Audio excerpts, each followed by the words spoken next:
आजची कथा ऐकल्यानंतर तुम्ही म्हणाल स्वामींची कृपा असेल तर अशक्यही शक्य होतं.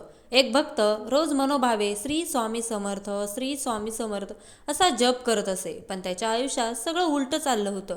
नोकरी नव्हती, घरची आर्थिक अडचण वाढत चालली.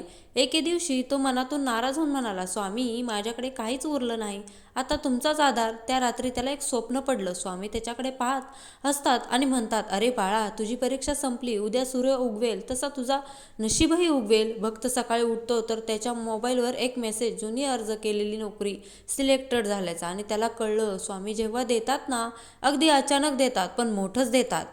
स्वामींच्या कृपेवर विश्वास ठेवा. वेळ लागेल पण उत्तर नक्की मिळेल. कथा आवडली तर लाईक करा, कमेंटमध्ये जय श्री स्वामी समर्थ नक्की लिहा आणि अशाच कथा पाहण्यासाठी फॉलो करा. धन्यवाद.